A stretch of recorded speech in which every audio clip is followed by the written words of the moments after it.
ദൈവനാമത്തിന് മഹത്വം ഉണ്ടായിരിക്കട്ടെ. നമ്മളെ ബിജു ഡൊമിനിക് സാറിന് മറുപടി കൊടുക്കുകയാണല്ലോ അദ്ദേഹത്തിന്റെ ദൈവവചനത്തിൽ നിന്ന് അദ്ദേഹം സൃഷ്ടിച്ച തൃത്വത്തെക്കുറിച്ച്. അപ്പം അദ്ദേഹം കഴിഞ്ഞ പ്രാവശ്യം പറഞ്ഞ് ഏലോഹിമിന് ബഹുത്വമുണ്ട് എന്നുള്ളതാണ്. നമ്മൾ ഏലോഹിമിന് ബഹുത്വമില്ല എന്ന് നമ്മൾ കഴിഞ്ഞ പ്രാവശ്യം ചിന്തിച്ചു. ദൈവം എലോൺ എന്നുള്ള ആ ഒറ്റയ്ക്ക് നിന്നുകൊണ്ടാണ് തന്റെ സൃഷ്ടിപ്പ് നടത്തിയത്. ഒരുവനായി നിന്നുകൊണ്ട് ദൈവം ഒരുത്തൻ മാത്രം എന്ന് പറയുമ്പോൾ അത് പിതാവ് മാത്രമാണ് ദൈവം എന്നുള്ള കാര്യം വളരെ വ്യക്തമായ ഒരു കാര്യം തന്നെയാണ്, അല്ലെ? പിതാവ് മാത്രമാണ് ഏക സത്യദൈവം എന്ന് പറയുന്നത്. അപ്പൊ യശയ്യാവിന്റെ പുസ്തകം 48 അധ്യായം അതിന്റെ 16 വാക്യത്തിൽ വരുമ്പോൾ ദൈവപുത്രനായ യേശു ക്രിസ്തുവിനെ കുറിക്കുവാൻ വേണ്ടി 48:16 പലപ്പോഴും ട്രിനിറ്റിക്കാർ ഉപയോഗിക്കുന്നത് ഞാൻ കണ്ടിട്ടുണ്ട്.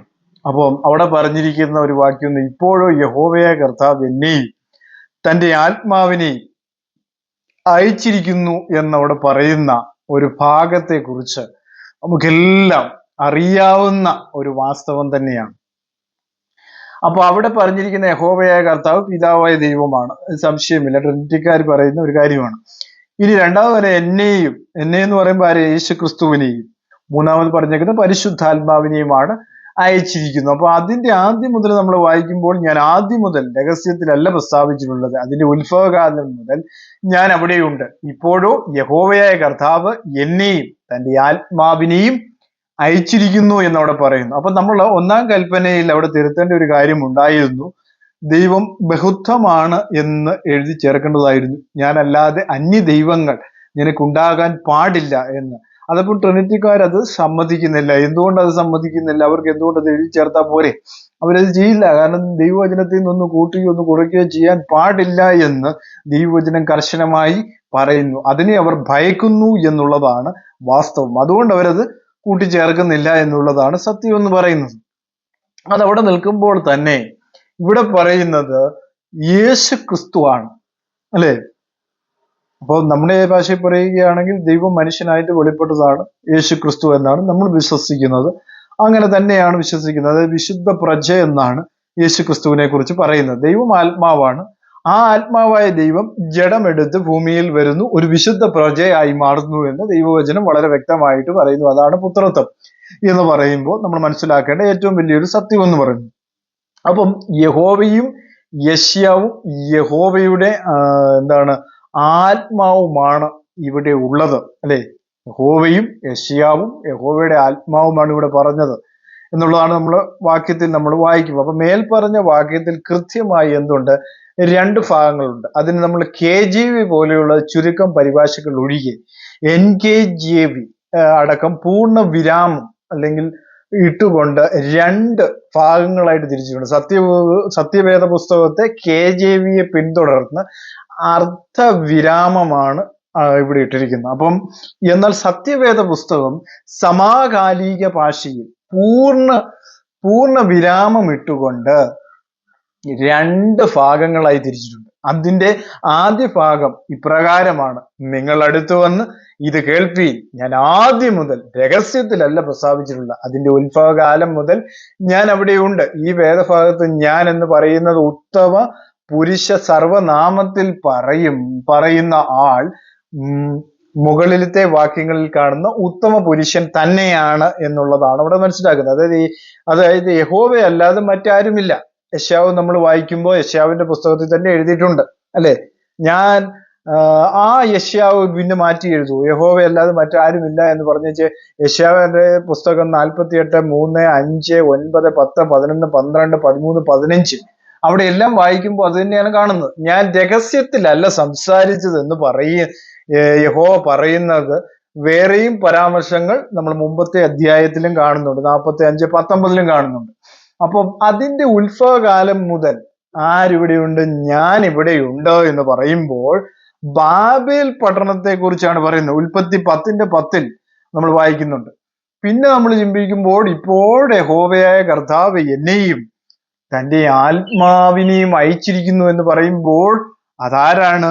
യെശയ്യാ പ്രവാചകനെ കുറിച്ചാണ് പറയുന്നത്. ബാബേൽ പ്രവാസത്തിൽ നിന്ന് അഭിഷക്തനായ കോരേശ് മുഖാന്തരം ഇസ്രായേലിനെ വിടുവിക്കുന്ന ഇതിനെക്കുറിച്ചാണ് അവരോട് പറയുവാൻ യെശയ്യാവിനെ അയച്ചിരിക്കുന്ന ഭാഗമാണ് അവിടെ കാണുന്നത്. അപ്പോ അവിടെ നമ്മൾ മനസ്സിലാക്കേണ്ട ഒരു കാര്യം എന്ന് പറയുന്നത് യെശയ്യാവിന്റെ പുസ്തകം 41:25 44:28 45-ാം അധ്യായം 1 മുതൽ 13 വരെയുള്ള വാക്യങ്ങളിലും എന്താണ്, ജനനത്തിന് മുമ്പേ നാമകരണം ചെയ്യപ്പെട്ടിട്ടുള്ള 7 പേരിൽ ഒരാൾ ആരാണ്? കോരേശാണ്. കോരേശ് ജനിക്കുന്നതിന് 170 വർഷങ്ങൾക്ക് മുമ്പാണ് അവനെക്കുറിച്ചുള്ള ഈ പ്രവചനം യെശയ്യാ പ്രവചനത്തിൽ എന്താണ് നിവൃത്തിയായി എന്നാണ് നമുക്ക് അനുമാനിക്കുവാൻ കഴിയുന്ന ഒരു കാര്യം എന്ന് പറയുന്നത്. അപ്പൊ 2 ദിനവൃത്താന്തത്തിലും 36 മുതൽ 22 മുതൽ 23 വരെയുള്ള വാക്യങ്ങളിൽ യിസ്രായേലിലുള്ളത്. അപ്പം 1-ാം അധ്യായം 1ഉം 2ഉം വാക്യങ്ങൾ ബാബേൽ പ്രവാസത്തിൽ നിന്നും വിടുതൽ പ്രവചിക്കാൻ യെശയ്യാവിനെ അയക്കുന്നതാണ്. അതായത് 48-ാം അധ്യായം 14 മുതൽ 16 വരെ ഉള്ളതാണ് വിഷയം എന്ന് പറയുന്നത്. അപ്പൊ 20 വാക്യം മുതൽ 20-ാമത്തെ വാക്യം മുതൽ നമ്മൾ വായിച്ചു കഴിഞ്ഞാൽ അതെന്താവും മനസ്സിലാക്കാൻ കഴിയുമെന്നുള്ളതാണ്. ബാബേലിൽ നിന്ന് പുറപ്പെടുന്നവൻ ഉല്ലാസഘോഷത്തോടെ കൽദേരെ വിട്ട് ഓടിപ്പോകുവീൻ, ഇത് പ്രസ്താവിച്ച് കേൾപ്പീൻ, ഭൂമിയുടെ അറ്റത്തോളം ഇത് പ്രസിദ്ധമാക്കുവീൻ. യഹോവ തന്റെ ദാസനായ യാക്കോബിനെ വീണ്ടെടുത്തിരിക്കുന്നു എന്ന് പറയുവിൻ. അതായത് യെശയ്യാവിന്റെ പുസ്തകം 48-ാം അധ്യായം 20-ാമത്തെ വാക്യത്തിലാണ് ഇത് പ്രസ്താവിക്കുന്നത്.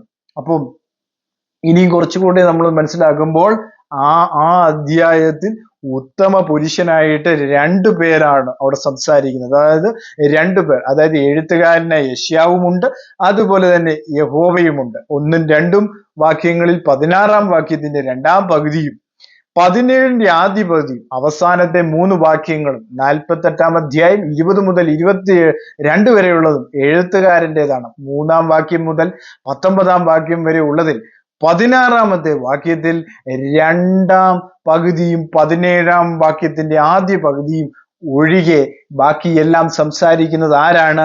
യഹോവയായ ദൈവം തന്നെയാണ്. അപ്പം ഭാഷയുടെ വ്യാകരണ നിയമപ്രകാരം നമ്മൾ ചിന്തിക്കുമ്പോൾ ഈ എഴുത്തുകാരനും എന്ത് ചെയ്യുന്നു, ആ അധ്യായത്തിൽ പേർ പറഞ്ഞിരിക്കുന്ന ഇസ്രായേലിന്റെ ദൈവമായ യഹോവ ഒഴികെ ആ അധ്യായത്തിൽ പേർ പറയാത്ത 3-മതൊരാൾക്ക് എന്നെ എന്ന് ഉത്തമ പുരുഷ നാമത്തിൽ സംസാരിക്കുവാനായിട്ട് കഴിയുകയില്ല.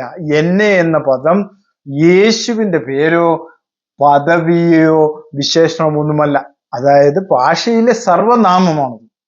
അപ്പൊ എന്താണ്, പിന്നെ എങ്ങനെ അത് യേശുവാണെന്ന് പറയാനായിട്ട് സാധിക്കും? അപ്പൊ ദൈവത്തിന്റെ ജഡത്തിലുള്ള വെളിപ്പാടാണ് യേശു ക്രിസ്തു എന്ന് പറയുന്നത്.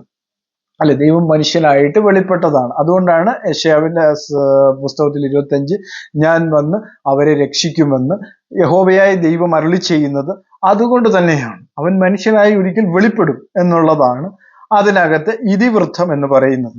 അപ്പം എന്താണ് സർവനാമം എന്നാൽ നാമത്തിന് പകരം ഉപയോഗിക്കുന്ന പദം, അഥവാ നാമം ആവർത്തിച്ച് ഉപയോഗിക്കുമ്പോഴുണ്ടാകുന്ന വിരസത ഒഴിവാക്കാൻ വേണ്ടി സർവനാമം അവിടെ ഉപയോഗിക്കുന്നു എന്നുള്ളതാണ്. അപ്പോൾ തന്മൂലം എന്താണ്, എഴുത്തുകാരൻ ഒഴികെ മറ്റാർക്കും എന്നെ ഉത്തമ പുരുഷ സർവനാമത്തിൽ അവിടെ സംസാരിക്കണമെങ്കിൽ പ്രസ്തുത വാക്യത്തിന്റെ മുകളിൽ ഒരു പ്രാവശ്യമെങ്കിലും എന്ത് ചെയ്യണം, അവന്റെ പേരോ പദവിയോ വിശേഷണമോ ഉപയോഗിച്ചിരിക്കണം. തന്മൂലം ആ അധ്യായത്തിൽ പേർ പറഞ്ഞിരിക്കുന്ന യഹോവയ്ക്കും എഴുത്തുകാരനും ഒഴികെ മറ്റാർക്കും സംസാരിക്കാനായിട്ട് സാധിക്കുകയില്ല. അപ്പൊ പേർ പറയാത്ത ഒരുത്തൻ വന്നിട്ട് യഹോവ എന്നെ അയച്ചു എന്ന് പറഞ്ഞാൽ അതിനേക്കാൾ വലിയ അബദ്ധം അവിടെ വേറെ കാണത്തില്ല എന്നുള്ളതാണ്. അപ്പൊ എന്താണ്, ദുർവ്യാഖ്യാനം കൊണ്ട് ബൈബിൾ ഒരു അബദ്ധ പഞ്ചംഗമാണെന്ന് വരുത്തി തീർക്കാൻ അല്ലാതെ തൃത്വം തെളിയിക്കുവാൻ ആ വാക്യം കൊണ്ട് സാധിക്കുകയില്ല എന്നുള്ളതാണ് വാസ്തവം എന്ന് പറയുന്നത്. അതായത് എന്നെ എന്ന ഉത്തമ പുരുഷ സർവനാമം 48-ാം അധ്യായത്തിൽ ഉപയോഗിക്കാൻ 2 പേർക്ക് മാത്രമേ കഴിയുകയുള്ളൂ. അതാരാണ്? യഹോവയ്ക്കും യെശയ്യാവിനും. അതിൽ യഹോവയായ കർത്താവ് എന്നെയും തൻ്റെ ആത്മാവിനെ അയച്ചിരിക്കുന്നു എന്ന് യഹോവയ്ക്ക് എന്തായാലും എന്താണ് പറയാൻ കഴിയുകയില്ല. തന്മൂലം യെശയ്യാവാണ് ഇത് പറഞ്ഞതെന്ന് ഭാഷയുടെ ബാലപാഠമല്ലെങ്കിലും അറിയാവുന്നവർക്ക് അസന്നിഗ്ധമായിട്ട് അത് മനസ്സിലാക്കാനായിട്ട് കഴിയും എന്നുള്ളതാണ്. അപ്പോൾ എന്താണ്, എഴുത്തുകാരനെ യേശയ്യാവ് തന്നെയാണ് യഹോവയുടെ ഭാഷണം, ഞാൻ ഭാഷണങ്ങൾ ഞാൻ എൻ്റെ എന്നിങ്ങനെയുള്ള ഉത്തമ പുരുഷനിൽ പറഞ്ഞിരിക്കുന്നത് അദ്ദേഹം തന്നെയാണ്. അപ്പൊ പ്രസ്തുത വാക്യത്തിൽ ആദ്യ ഭാഗമായ ഞാൻ ആദ്യം മുതൽ രഹസ്യത്തിലല്ല പ്രസ്താവിച്ചിട്ടുള്ളത്, അതിന്റെ ഉത്ഭവകാലം മുതൽ ഞാൻ ഇവിടെയുണ്ട് എന്ന യഹോവയുടെ ഭാഷണങ്ങളും, അടുത്ത ഭാഗമായി ഇപ്പോഴോ യഹോവയായ കർത്താവ് എന്നെയും തൻ്റെ ആത്മാവിനെയും അയച്ചിരിക്കുന്നു എന്ന് പറയുന്നതും, എഴുത്തുകാരനെ യെശയ്യാവിന്റെ ഈ വേദഭാഗത്തെ മനസ്സിലാക്കാൻ യെശയ്യാവിന്റെ തന്നെ മറ്റൊരു വാക്യത്തിൽ നമുക്ക് മനസ്സിലാക്കാൻ കഴിയുന്നു. ആകാശത്തെ സൃഷ്ടിച്ച യഹോവ ഇപ്രകാരം അരുളി ചെയ്യുന്നു, അവൻ തന്നെ ദൈവം, അവൻ ഭൂമിയെ നിർമ്മിച്ചുണ്ടാക്കി, അവൻ അതിനെ ഉറപ്പിച്ചു, വ്യർത്ഥമായിട്ടല്ല അവൻ അതിനെ സൃഷ്ടിച്ചത്, പാർപ്പിനത്രേ അതിനെ നിർമ്മിച്ചത് ഞാൻ തന്നെ യഹോവ, വേറൊരുത്തനുമില്ല. 45:18 അങ്ങനെ പറഞ്ഞിട്ട് പിന്നീട് അങ്ങനെ പറഞ്ഞു കഴിഞ്ഞാൽ അത് ഭയങ്കര ബുദ്ധിമുട്ടായിരിക്കും എന്നുള്ള കാര്യം ഇവിടെ ഓർപ്പിക്കുന്നു. അതുകൊണ്ട് തന്നെ ഇപ്പോൾ എല്ലാവർക്കും മനസ്സിലായി കാണും. 48:16 വാക്യത്തിൽ കാണുന്നത് യെശയ്യാവിനെ കുറിച്ച്, അതായത് 48:16 പറയുന്നത് പിതാവും പുത്രനും പരിശുദ്ധാത്മാവും എന്ന നിഴലിനെ കുറിച്ച് അല്ല എന്നുള്ള കാര്യം ഇവിടെ വ്യക്തമാക്കുന്നു. എല്ലാവർക്കും മനസ്സിലായി എന്ന് കരുതുന്നു. കാരണം 45:18 പറയുന്ന ഈ 18 പറയുന്നു, യഹോവ ഞാൻ തന്നെ യഹോവ, വേറൊരുത്തനുമില്ല എന്ന് പറഞ്ഞിട്ട് 16 വന്നിട്ട് ഞങ്ങൾ 3 പേരാണെന്ന് പറഞ്ഞാൽ അതിനകത്ത് എന്ത് ശരിയാണുള്ളത്? കേൾക്കുന്ന പ്രേക്ഷകരോട് ഞാൻ ചോദിക്കുന്ന ചോദ്യമാണത്. അപ്പോ അതിനുള്ള മറുപടി ഇവിടെ വന്നിരിക്കുന്നു.